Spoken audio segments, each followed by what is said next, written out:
My brother mocked my cheap little apartment. "You're still poor and pathetic?" he texted. I replied with a photo of my new house, and now he wants to reconnect. It started with another text, just a short string of words on a glowing screen, but the weight of them landed like a punch. "You're still poor and pathetic?" No greeting. No question mark at the end, even. Just a smirking assumption. I stared at it, thumb hovering over the screen, and for the first time in a long while, I didn't feel the sting of it. Not like before. Not like all those years when words like that could fold me in half. My older brother Caleb had a gift. Not for kindness or empathy, but for being everything my parents had ever wanted. Varsity athlete, straight-A student, full scholarship to Dartmouth, job at a Fortune 500 company by 23. He wore success like a tailored suit. And me? I was the late bloomer. He'll find his way eventually kid. The one who dropped out of college after 2 semesters because I couldn't afford it and didn't see the point of pretending anymore. I still remember that apartment. The one Caleb loved to mock. It was 1 bedroom, with a warped linoleum floor that peeled at the edges, and pipes that groaned like haunted ghosts in the winter. The kind of place where you didn't take your socks off and hoped the neighbors kept their arguments down to a dull roar. But it was mine. The first place I paid for entirely on my own, working night shifts as a delivery driver and weekends fixing up old laptops people gave up on. Caleb came by once, years ago, on a holiday visit. Took one look around and said, "You seriously live here? God, this is tragic." He laughed. I didn't. Our relationship was never close. But after that day, it drifted into something colder. He'd send me the occasional message, always unprompted, always cruel in that passive-aggressive way that barely masked the disdain underneath. "Still chasing dreams? Bet you're living the minimalist lifestyle, you know, by force. Some of us grew up." I never responded. Never gave him the satisfaction of knowing how deep those cuts ran. But what he didn't know, what no one knew, was that behind the cracked walls of that apartment, something had begun to take root. A spark. A plan. Because while he was busy climbing the corporate ladder, I was grinding in silence. Teaching myself to code. Getting certified in every system I could afford to study. Freelancing. Failing. Trying again. Building small websites. Fixing back-end issues for startups. Eventually, I found my niche, tech consulting for medium-sized businesses that couldn't afford full-time IT departments but needed high-level problem solving. And then one contract changed everything. But I'll get to that. Because first, I need to tell you about the moment that text came through. That awful little message from Caleb, punctuating years of mockery with another jab. I didn't write back. Not with words, anyway. I stood up from the Italian leather stool in my new kitchen, yes, my kitchen, with the wide quartz countertops and the hidden smart fridge. I walked past the floor-to-ceiling windows that looked out over the landscaped backyard, the one with the stone fire pit I had custom built. And I snapped a photo. No caption. Just the shot. Then I hit send. And waited. The next morning, Caleb texted again. "Hey, we should catch up. Reconnect sometime. Been too long." Too long? Now that was funny. But not quite as funny as what was coming next. I didn't reply right away. I let that text from Caleb sit for a full day. Just hovered there, unread. And I imagined him staring at his phone, that same smug smile slipping slowly into confusion. Then into frustration. Then, finally, into something like curiosity. What could possibly have changed? What did that house mean? I'd spent most of my life on the receiving end of his success. Caleb never said it outright, but every conversation was a performance. He was the headliner, and I was the footnote. At family dinners, he'd talk about bonuses and bonuses on top of bonuses, about company cars and promotions, about how exhausting leadership was when no one else could quite keep up. I'd just nod, spooning mashed potatoes like they were the only thing in the world that needed my attention. But what he didn't realize was that while he was talking, I was listening. And watching. I noticed how our parents leaned in when he spoke and barely looked up when I entered the room. How even when I offered small victories, A new client, a good month, it was met with. That's nice, but Caleb just closed a 7-figure deal. That silence they gave me? I used it. I turned it into fuel. And now here we were. 2 nights after his "Let's reconnect" text, I finally answered. One line. Sure. You should come by this weekend. He showed up wearing a designer jacket and the same old superiority, like a cologne he didn't realize smelled cheap. I met him at the door. No handshake. No awkward hug. Just a simple nod and a "Come in." He stepped through the entryway and froze. That was the first crack in the echo chamber he'd lived in his whole life. The high ceilings. The open layout. The soft piano jazz playing from the smart speaker that adjusted its volume depending on where we stood. The art on the walls, real art, not the faux modern prints he used to mock me for liking. And the scent, nothing artificial. Just wood, warmth, and something faintly citrus from the hidden essential oil diffuser my girlfriend insisted we get. Whoa, Caleb muttered, walking slowly into the living room like he'd stepped onto a film set. This is yours? All of it, I said. He ran his hand along the edge of the kitchen island, looked up at the hanging lights like they might be an illusion. You, did good. I just smiled. Wine? I poured him a glass of a vintage he didn't recognize but pretended to, and we sat. My girlfriend, Lila, came downstairs at just the right time. She always had a sense for drama. Elegant, confident, sharp-witted. She greeted him with a handshake, introduced herself with effortless charm, and then excused herself to take a call from a client in Paris. He looked at me, eyebrows raised. She's impressive. She is. He took a long sip of wine, like maybe it would wash away the realization sinking into his chest. I watched him closely, the way his eyes darted from the furniture to the fixtures, the subtle touches that screamed money, but not in the loud, desperate way he was used to. No price tags. No bragging. Just presence. And he couldn't handle it. I could tell. He didn't know how I'd done it. He wanted to ask. He wanted to understand. Because for the first time in his life, he was on unfamiliar ground, my ground. And I wasn't going to hand him a map. I didn't offer a tour, not at first. I wanted him to sit in it for a while. To stew in the not knowing. That quiet unease he tried to disguise with half smiles and questions he couldn't quite form. So, he finally said, how'd you land all this? I shrugged. Consulting. Tech stuff. Nothing flashy. It was a lie by omission, and I meant it to be. I wasn't going to hand him a neat little story he could summarize at the next family gathering. Yeah, he got lucky with some startup or whatever. No. Let him fill in the blanks. Let him wonder how the guy he used to call pathetic had built something this clean, this sharp, this quiet and powerful. After another awkward silence, I said, You want to see the rest? His relief was almost comical. Yeah, definitely. So I showed him. The guest room first, because I wanted him to know he wasn't staying. Then the office, sleek and minimal, where I casually mentioned a few Fortune 100 clients. I didn't say who, just enough to let the logos dance behind his eyes. We passed the home gym. He did a double take. You work out? Started a few years back. Helps clear the head. The real sting came when we got to the backyard. French doors opened onto a flagstone patio, complete with a stone fire pit, wraparound seating, and a built-in grill that probably cost more than his car's last upgrade. Whoa, he muttered again. I was collecting those. Each one a soft confession. You like bourbon? I asked as we stepped outside. He nodded, still wide-eyed. I poured us 2 glasses of Blanton's neat. Handed him one. The silence settled in heavy this time, like the gravity had changed.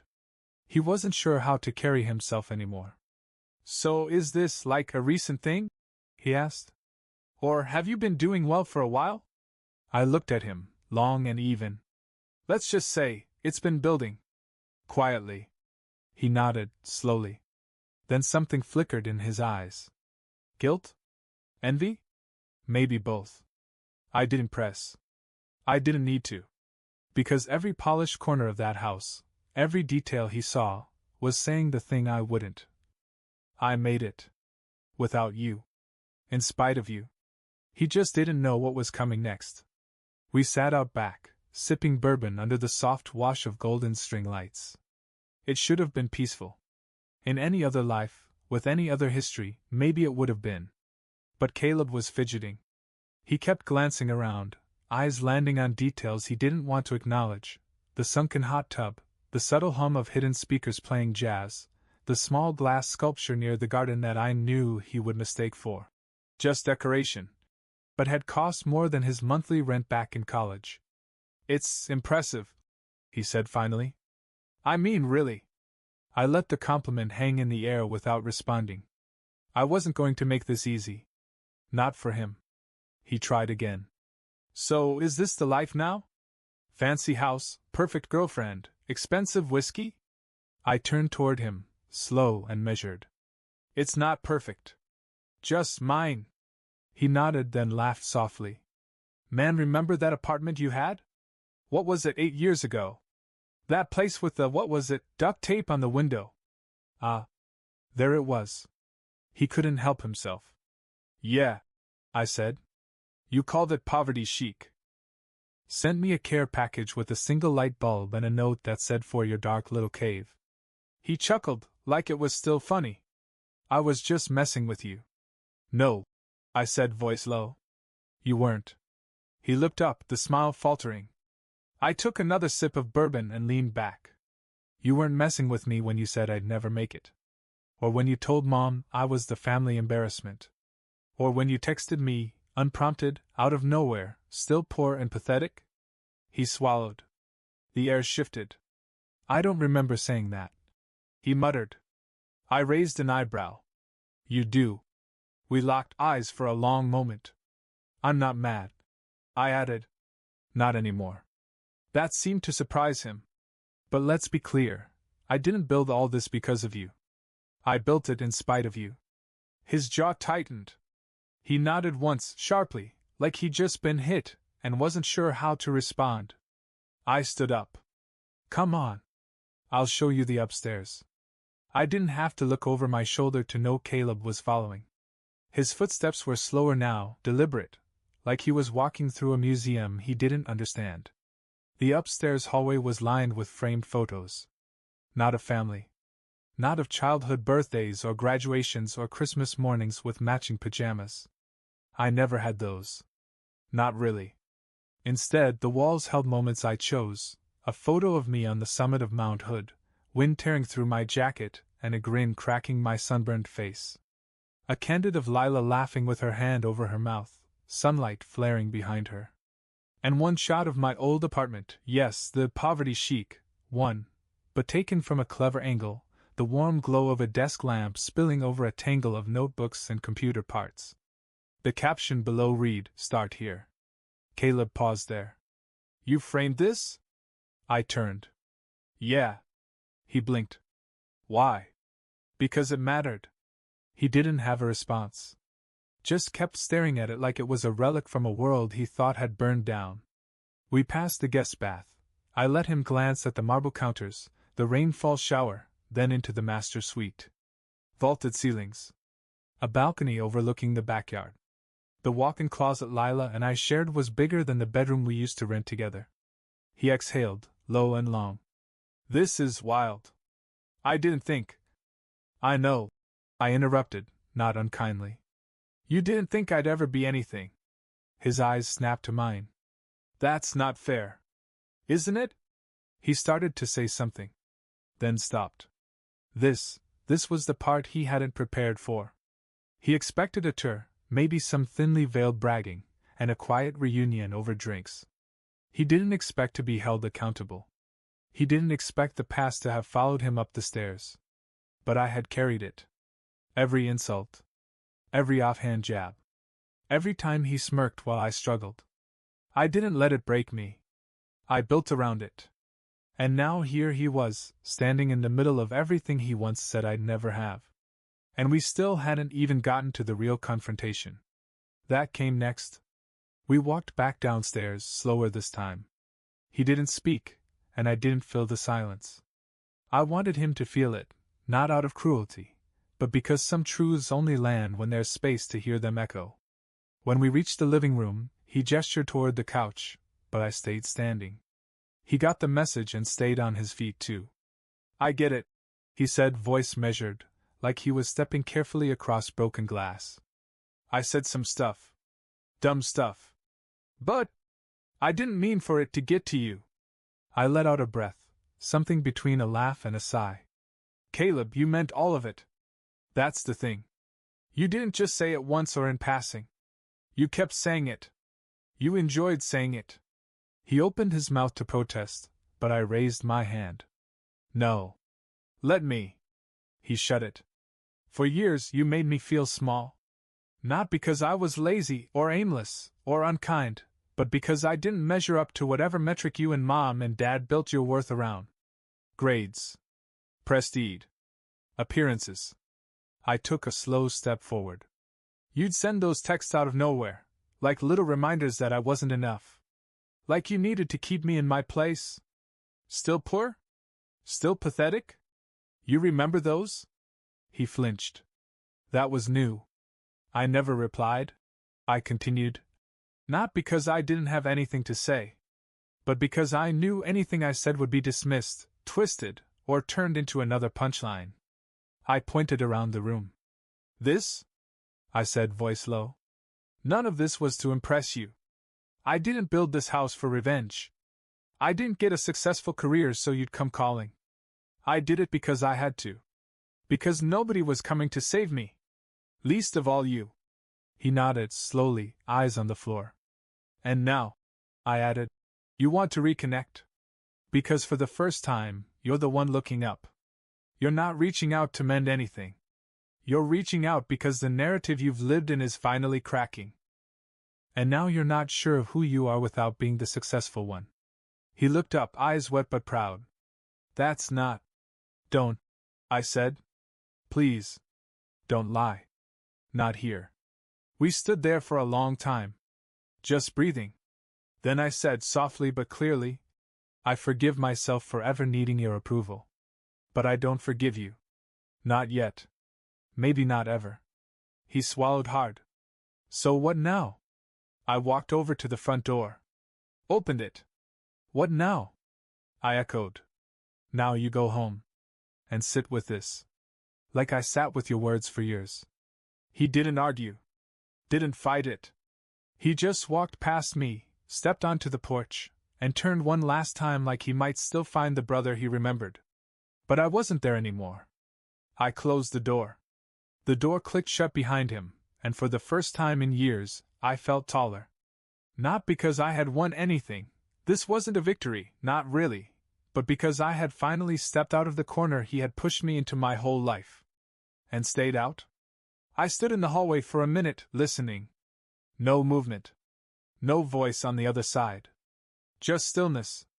Then I walked back to the kitchen, poured the last inch of bourbon into my glass, and stood at the window, watching his car pull out of the driveway. He didn't speed away. He just sat there for a while, engine idling, staring straight ahead. I wondered what was going through his head. Regret? Anger? Shame? Maybe nothing. Maybe, for the first time, Caleb didn't know how to feel. He drove off eventually. No wave. No final look back. And I was fine with that. That night I didn't sleep much. Not because I was bothered, but because something had shifted. Like a heavy door had finally unlatched inside me, and now all the air was moving differently. I kept thinking back to that first apartment, the peeling linoleum, the rust-stained sink, the view of the alleyway. I remembered sitting on the mattress on the floor, scrolling through job boards at 2 a.m., eating ramen with a screwdriver as a spoon because the real ones were still in a box I couldn't afford to unpack yet. And yet even then, I knew I'd build something. Not to prove anyone wrong, but to finally prove myself right. What Caleb never understood, what maybe he still doesn't, is that I never wanted what he had. The titles, the suits, the boardrooms filled with glassy-eyed egos. That wasn't my mountain. I just wanted peace. Autonomy. A life I could wake up in and say, "This is mine." He wanted me to chase his shadow. I chose to build my own light. 2 days passed. I didn't hear from Caleb, no calls, no texts. Not even one of his signature passive-aggressive jabs disguised as checking in. And honestly, that was a gift. But on the third day, I got a call from my mother. I let it go to voicemail. Then another. This time, she left a message. Her voice was oddly soft. "I heard Caleb visited you. He didn't say much, but he seemed different. Quiet. Anyway, I just wanted to say I hope you two had a good talk. We should all get together soon. As a family." I listened to it once. Then again. And I realized she had no idea what really happened. Caleb hadn't told her. Not about the house. Not about the bourbon. Not about the words he used to slice me down for years. Or the words I finally gave back. He'd left it all out. That, more than anything, told me everything I needed to know. For once, he wasn't spinning the story. He was just sitting with it. Good. Let him. A week later, the next message came. This time from Caleb again. Simple. Measured. Almost careful. "Hey. Been thinking a lot. About everything. You were right. Would still like to catch up sometime. If that's okay." It would have hit differently a year ago. Maybe even a few months back. But now? I just stared at the screen, thumb resting on reply, and didn't tap it. Instead, I looked around my house, my home. The space I built from the ground up, with no shortcuts, no favors. The sun spilling across the hardwood floors. The sound of Lila upstairs, laughing into a headset during a client call. The quiet hum of a life that finally felt mine. I wasn't angry anymore. But I also wasn't eager. I didn't need an apology dressed in vague phrasing. I didn't need him to catch up. What I needed, what I chose, was peace. And you can't invite someone into your peace if they've only just started to hear their own noise. So I set the phone down. Didn't reply. Not yet. Maybe not ever. It's strange how silence can feel like closure. I never answered that last message. Not to be cruel, just to be clear. Clear about where I stood. Clear about the boundaries I'd built with the same hands I once used to carry his approval like it meant everything. I didn't need a reunion. I didn't need redemption. And I definitely didn't need to be anyone's little brother anymore.